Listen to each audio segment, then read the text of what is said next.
너싱 제니입니다. 오늘은 또 제가 오랜만에 DMP 이야기를 해보려고 하는데요. 오늘의 주제는 바로 MP 실습입니다. 제가 이전에도 MP 실습 관련된 영상을 여러 개 올렸었는데요. 제가 이번 학기에 마지막 실습을 하고 있기 때문에 그동안의 실습을 오늘 총 정리하는 시간을 가져볼게요. 일단 제 DMP 프로그램은 2021년 8월에 시작을 했고요.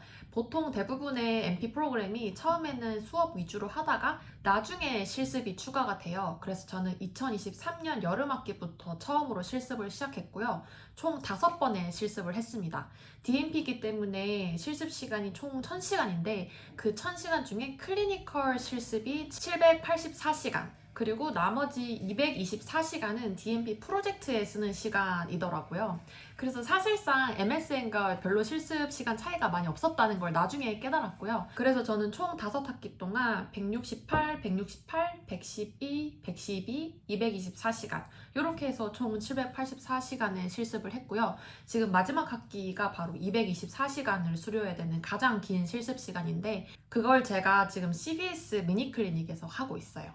실습을 하면 되게 좋은 점이 뭐냐면 다양한 근무 환경을 경험하면서 여기서 일하면 어떨까? 이건 되게 좋다. 이런 데서는 정말 일하기 싫다. 이런 다양한 경험들을 할 수 있거든요. 안 그래도 저는 한국에서 임상 경험이 3년이 있었고 미국에 와서 DMP 과정을 하면서 미국 임상을 처음 시작했기 때문에 수술실 말고는 미국 다른 병원이 어떻게 돌아가는지를 알 기회가 없었는데 실습을 통해서 그나마 다른 부서들에 대해서 조금씩 이해를 할 수 있었던 것 같아요. 그래서 실습이 어떻게 이루어지는지부터 조금 설명을 드리자면은 실습 시작하기 한 1년 전부터 제가 어디에 사는지, 어떤 지역으로 실습을 가고 싶은지, 어떤 분야에 관심이 있는지 이런 걸 사전 조사를 해요. 그리고 학교에 있는 클리니컬 플레이스먼트 팀에서 저한테 최대한 어울리는 실습지를 찾아주도록 노력을 하거든요.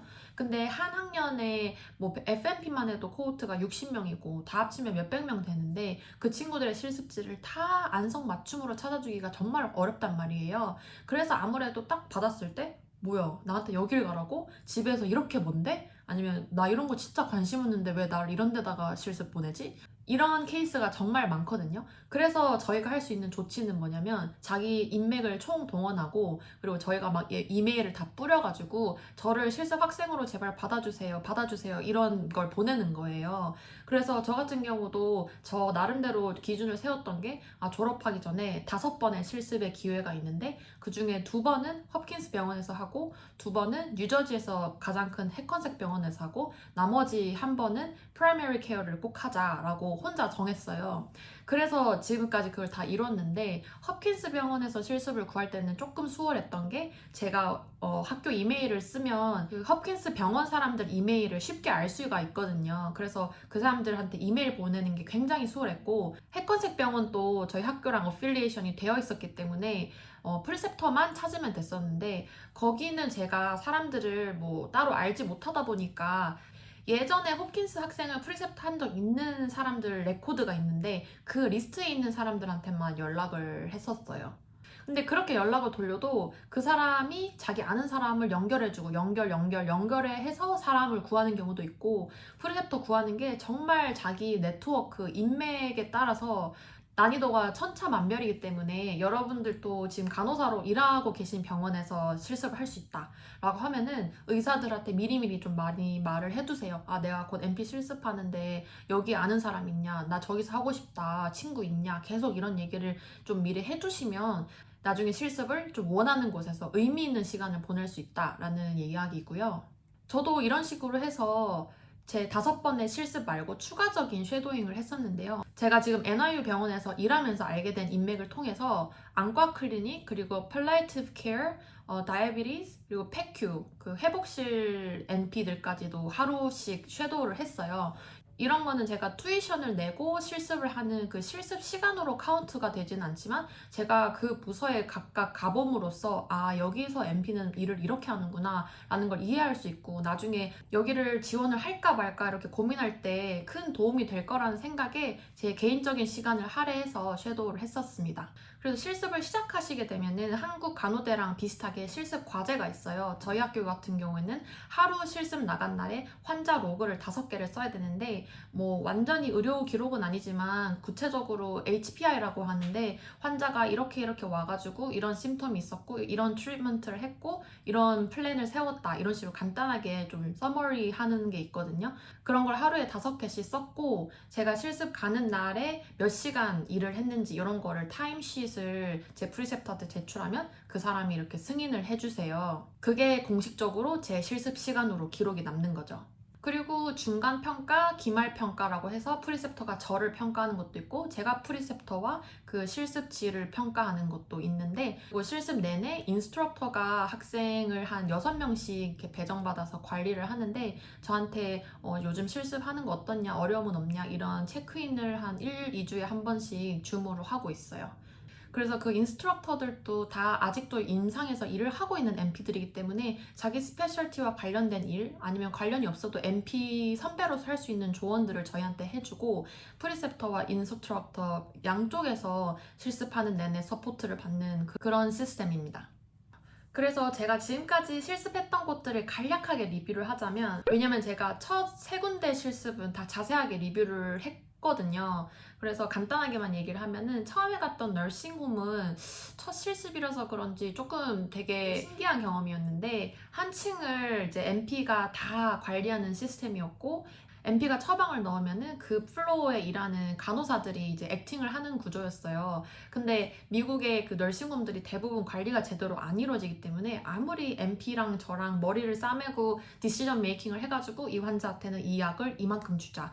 이 사람한테는 뭐 어떻게 하자라고 결정을 내려도 간호사들이 액팅을 제대로 안 하는 거예요. 제 시간에. 그래서 와, 액팅이 안 되면은 이 디시전 메이킹이 다 소용이 없구나라는 걸 깨달았던 그런 근무 환경이었는데 좋았던 거는 이제 MP가 독단적으로 이 플로어를 전체 책임을 지다 보니까 제가 내린 디시전이 바로 그대로 가는 거예요. 다른 사람한테 결제를 받을 필요가 없이 완전히 제 책임 하에 이 환자들의 케어가 이루어지고 있다는 거.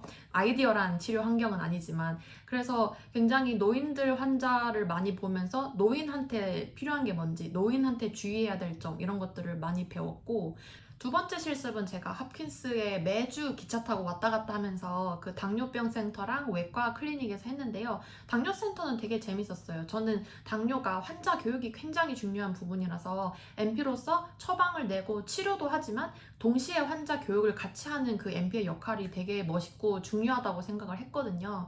학부 때 배우지 못했던 그런 CGM 모니터랑 새로 개발된 그런 세마글루타이드 이런 인젝터블에 대해서도 많이 배워서 좋은 경험이었는데 외과 클리닉은 조금 불만족스러웠어요. 제가 외과를 했던 이유는 수술실 간호사다 보니까 제 스페셜티를 어떻게 살릴까? 외과 클리닉으로 가면은 수술실에서 돌아가는 걸 아니까 좀 도움이 될까? 라는 생각이 갔는데 아무래도 외과는 외과 서전이 중심이 되는 치료다 보니까 환자들이 다 수술을 할지 말지 이런 걸 컨설팅을 와요. 그러면은 무조건 외과 의사가 최종 결정을 내리겠죠. 당신은 수술을 해야 합니다. 당신은 필요 없습니다. 라고 하는데 그 사이에서 MP가 무슨 역할을 하느냐?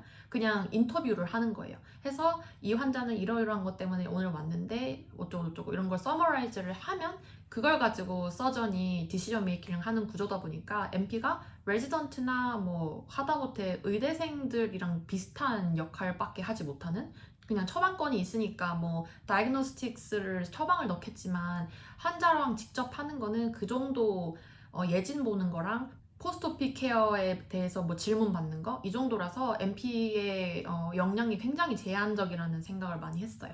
그리고 세 번째로 갔던 거는 핵건색병원의 그 소아과 실습이었는데 여기는 되게 알찼던 게 일단 한 과에 있지 않고 제 프리셉터가 자기가 아는 모든 인맥을 동원해서 저를 피디아트릭 소속의 여러 과를 다 돌렸어요.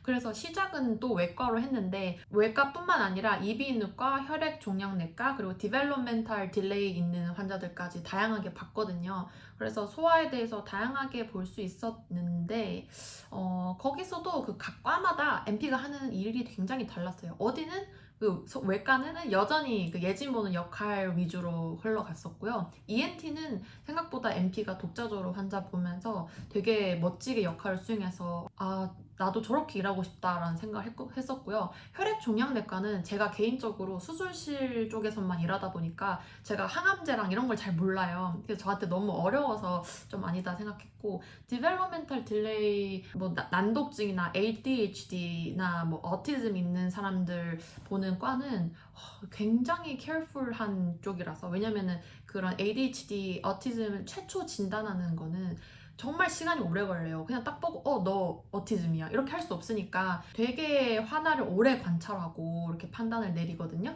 그래서 하루에 환자 거의 한 2명 보고 이런 거라 좀 저는 성향에 맞지 않다고 느꼈습니다. 그리고 대망의 네 번째 실습이 헙킨스 응급실에서 했던 건데요. 응급실 했던 이유는 제가 계속 이렇게 외래 위주로 보다 보니까 갑자기 또 다시 그런 병원의 액티브한 그 모습이 좀 그리운 거예요. 저도 나름 수술실에서 어큐 케어를 했던 사람이라. 그래서 응급실을 갔는데 재밌긴 되게 재밌었어요. 정말 다양한 케이스 많이 봤고, 그리고 FMP가 응급실에서 이런 역할을 할 수 있겠구나. 처음에 트리아지 하는 거 있잖아요. 환자 이렇게 분류하고 빨리 그 디스처지 해줄 사람은 빨리 퇴원할 수 있게 처치하는 걸 FMP가 주로 했었는데, 그뿐만 아니라 완전 메인 ED 안에서 중환 환자들 보는 것, 트라우마 환자들 크리티컬 케어 하는 것까지 이렇게 봤을 때 재밌긴 정말 재밌는데, 평생 이렇게 일할 수 있을까 생각하면은 굳이 내가 이 고생을 해야 되나라는 생각이 들 정도로 업무 강도는 정말 빡셌습니다. 그리고 대망의 이번 학기 실습인데요. 제가 이번 학기 이야기는 아무 영상에서도 아직 제대로 말씀을 못 드렸는데, CVS 미니 클리닉이라는 거는 말 그대로 CVS라고 한국으로 치면 올리브영 같은 드럭스토어가 있어요. 거기서 먹을 것도 팔고 화장품도 팔고 하는데 약국도 같이 있거든요, 안에. 그리고 어떤 CVS는 들어가면은 약국 옆에 미니 클리닉이라는 데가 있어요. 그래서 방이 한두 개가 있는데 그 방 안에서 MP가 환자들을 봅니다. 그리고 이 환자들은 대부분 하루 전날 또는 워크인으로 들어오는 환자들이고요. 제가 있는 클리닉에서는 하루에 한 3, 40명 보는데 그만큼 굉장히 간단한 환자들이 많아요. 제일 간단한 걸로는 백신 주사 맞으러 오는 사람들, 그 TB 테스트 반응 검사하는 걸로 오는 사람들, 그리고 가장 길게 온다고 하면은 그 체중 관리 프로그램, 아니면은 애뉴얼 exam, 뭐 헤드 투토 그 프라이머리 케어 닥터들이랑 하는 그런 것들도 하고 있고, 만성 질환 관리, 뭐 하이퍼텐션, 다이아비티스 있는 사람들 진단하고 약 주고 약 변경하고 이런 것들도 다 하더라고요. 저도 사실 실습 준비할 때 TB 테스트가 필요해가지고 그거 하러 CBS 미니클리닉을 처음이자 마지막으로 갔는데, 그런 것만 하는 줄 알았더니 이런 애뉴얼 exam, 프라이머리 케어 프로바이더로서 할 수 있는 것들도 다 하고 있더라고요. 그리고 제가 실습하고 있는 것은 뉴저지에 있는데 한 1시간 반 정도 저희 집에서 걸려서 요즘 출근하고 있거든요. 일주일에 2번씩 가서 224시간을 채울 예정이고 지금 거의 반 이상 한 것 같아요. 그래서 처음에는 어떻게 하는지 봤지만 마지막 실습이니만큼 프리셉터가 제가 주도적으로 일할 수 있도록 좀 환경을 마련해주고 있고요. 요즘은 환자 들어오면은 제가 처음부터 뭐 때문에 왔니, 이렇게 히스토리 테이킹, 피지컬 exam, 그리고 제 디퍼런셜 한 2-3가지 정도까지 해서 프리셉터한테 다 말하고, 그래서 저는 이걸 해줬으면 좋겠다 라고 하면은 프리셉터가 너의 의견에 나도 동의해, 그렇게 하자, 요 정도 코사인만 해주는 정도로 저 혼자 독단적으로 하고 있습니다. 그래서 제가 CBS를 제일 좋아하는 이유는 애초에 제가 F&B 프로그램을 지원할 때 저는 프라이머리 케어 프로바이더가 되고 싶어서 지원을 했었거든요. 딱 스페셜티 들어가서 당뇨, 뭐 외과만 이렇게 보는 것도 의미가 있지만 저는 이 사람의 전반적인 건강 관리 매니저를 하고 싶었어요.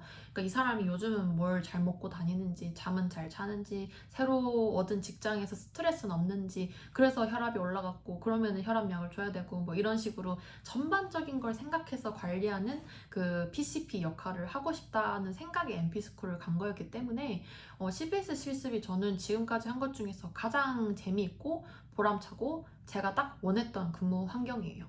어떤 사람들은 이 프라이머리 케어를 되게 지루하다고 하거든요. 제가 바로 직전에 했던 응급실 실습 같은 경우에 이거랑 정말 상반되는 근무 환경이잖아요. 완전 뭐 CPR, 심폐소생술 하고 막 건샷 맞아가지고 오고 외상 환자 뭐 수처 꼬매고 막 이런 걸 하다가 이 프라이머리 케어를 하면 되게 평탄하고 평온할 수 있어요. 근데 이 사람들한테 또 케어가 필요한 게 프리벤션이 중요하잖아요. 이 사람이 여기까지 가기 전에 저희가 조치를 다 잘 해서 병원에 가지 않고 응급실에 가지 않고 수술받지 않아도 되게 건강관리를 미리 해주는 거. 저는 그게 되게 의미 있는 일이라고 생각하거든요. 그래서 CBS를 마지막 실습으로 하면서 아, 내가 이런 걸 원래 하고 싶었지를 다시 한번 깨닫게 되었고요. CBS뿐만 아니라 제가 지금까지 5번의 실습과 제 개인적인 인맥을 통해서 갔던 모든 근무 환경을 통합해서 느낀 점을 좀 말씀드리자면은 MP가 일하는 환경이 정말 다양해요. 어떻게 보면은 미국도 초창기에 간호사, 의사밖에 없었던 의료 환경에 MP라는 직업이 수요에 의해서 생겨난 거기 때문에 지금도 어떤 부서에 가면은 자기들이 필요한 대로 MP의 잡 디스크립션을 여기서부터 여기까지라고 하고 어디서는 여기서부터 여기까지만 하면 된다 하고 이게 정말 천차만별이거든요. 그리고 이게 인력 관리 시스템도 내가 MP로서 나의 매니저가 누구냐, 내가 who am I reporting to라고 하죠. 제 보스가 누군지, 무슨 일이 생겼을 때 나의 백은 누군지 이런 시스템이 되게 중요한데 큰 대학병원 같은 경우에도 이런 걸 되게 잘 운영하는 데는 딱 APP 리더가 있어요. 그 PA들과 MP들만 딱 관리하는 리더. 그래서 그 리더들이 이 사람들의 모든 이벤트와 뭐 인사 관리를 다 하는 데가 있고 그냥 뭐 진료과 소속으로 해서 의사들이랑 같이 일을 하는데 의사는 또 아니고 무슨 일 생기면은 되게 외롭고 좀 불안하고 그런 경우도 많거든요. 그래서 MP 잡을 찾을 때 물론 처음 졸업해서 뉴그레드로 MP 잡 찾는 게 쉽지 않다고 저도 알고 있지만 이게 어떤 근무 환경인지 정확하게 알고 들어가는 게 상당히 중요하다는 걸 실습하면서 느꼈습니다. 저희가 아무리 배고파도 아무데나 앉을 순 없잖아요. 그래서 여러분들도 MP 스쿨 다니고 있거나 가고 싶다고 하시는 분들은 실습을 어디서 하느냐가 되게 중요하고 그 경험을 통해서 내가 뭘 하고 싶은지도 알 수 있고 어디서 일하는 게 좋겠다는 걸 또 알 수 있고 그리고 어떤 경우에는 마지막 실습을 하고 그 실습지에서 너 되게 잘하네. 너 그냥 졸업하면 우리랑 바로 일하자 이렇게 되는 경우도 많거든요. 저는 안타깝게도 제가 뉴욕에 살고 있는데 실습을 뉴저지, 뭐 볼티모어 가서 하다 보니까 그렇게 연결은 안 되지만 저 같은 경우도 CBS에서 실습을 했고 이 CBS가 전국에 그 브랜치가 있는 회사다 보니까 뭐 CBS에서는 제가 입사 지원을 하면은 좋게 봐주지 않을까. 그래서 마지막으로 드리고 싶은 이야기는 간호사로 일하는 것도 굉장히 좋지만 MP라는 직업이 처방권을 가질 수 있는 직업이기 때문에 그 처방할 수 있는 권리라는 게 어마어마한 권리거든요. 그래서 본인이 뭘 할지 잘 모르겠다 하면은 일단 MP가 되고 더 많은 것을 할 수 있는 상태에서 이렇게 선택을 해보시는 것도 좋은 것 같아요. 그래서 저 같은 경우에는 이렇게 빠르게 MP스쿨에 들어가서 MP를 하겠다라고 결심한 거에 대해서 후회하지 않고 앞으로 제가 더 많은 다양한 일을 할 수 있도록 오픈 더 도어를 해줬다고 생각하거든요. 그래서 MP스쿨을 갈지 말지 고민하고 계신 분이 있다면 제 영상이 좀 도움이 됐으면 좋겠고요. 또 앞으로도 얼마 남지 않았지만 DMP 졸업하기 전까지 도움이 될 만한 이야기가 있으면 또 영상으로 돌아오겠습니다. 그러면 오늘 또 영상 봐주셔서 감사해요. 안녕!